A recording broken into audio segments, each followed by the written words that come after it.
Hello YouTube! So today we're going to talk about board games. And it is not a secret that I am a fan of board games and tabletop games. I've talked about Carcassonne and I think Betrayal at House on the Hill on this channel before. So I am also a fan of Will Wheaton's Tabletop, and so we're going to talk about board games today.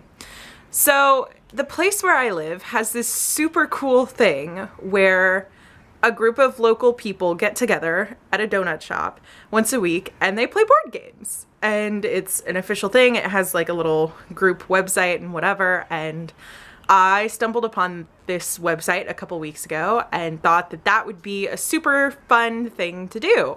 I have quite a few board games and I have an interest in playing other people's board games. And it seemed like that would be the best place to go for, you know, the games that require more than 2 or 3 people, which is most games, really. So this week was the week that I went. I took a friend with me, and the entire time we were there, it was a wonderful experience. The donut shop had really good food and drinks. The people were all very welcoming and very like, yeah, let's go play a game, which was super reassuring to me. There were quite a few girls there, which was also encouraging and exciting, because I love having awesome lady friendships that surround board games. That sounds like a thing that's definitely worth having. So yeah, I played 2 games throughout the course of the night, and then I score kept for a third.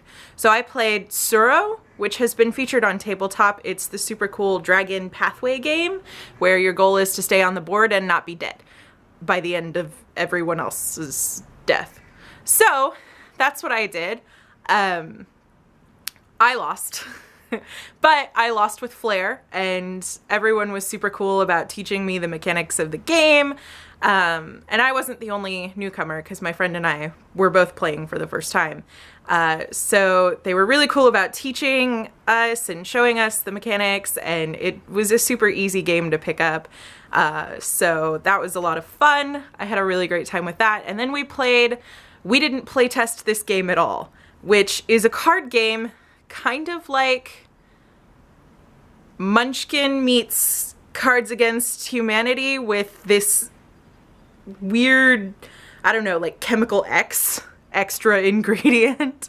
And it has all kinds of different rules about like what makes you win and what makes you lose, which are totally arbitrary rules, but some of them are like, you can't speak certain words throughout the course of the rest of the game.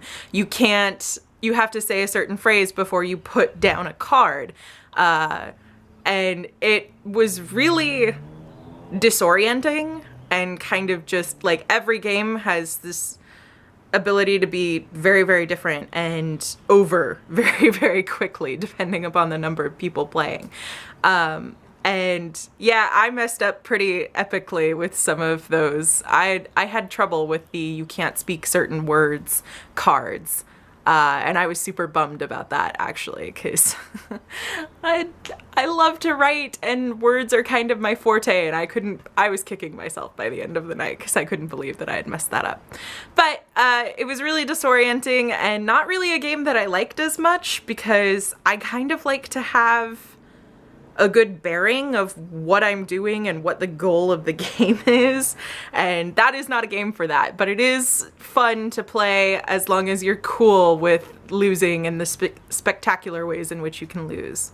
And then the third game that I experienced for the night, I score kept for a game called Suburbia, and I am so glad that I didn't actually play that one, because wow, it was complicated. They did a great job. The people who knew how to play did a great job of explaining everything and trying to keep the newcomers oriented around what they were doing. But even scorekeeping, I barely kept up with everything that was happening. And there were moments where I was just like, I have no idea what's going on. But that did not impede my scorekeeping ability. So that was really fun to watch and experience, and it was kind of cool because it was a build your own board type game where you're basically supposed to be building a city, and I like games like that, and so I think I would enjoy playing that in the future, but I am super glad that I watched the first round so that now I will have a better understanding of what it is to play that game. So yeah, thanks to all of the super awesome people who made that board game night possible. I am looking forward to going back and to talking to you guys more about board games as I play more of them. And until next time, play more games. And don't forget to be awesome. Bye, YouTube.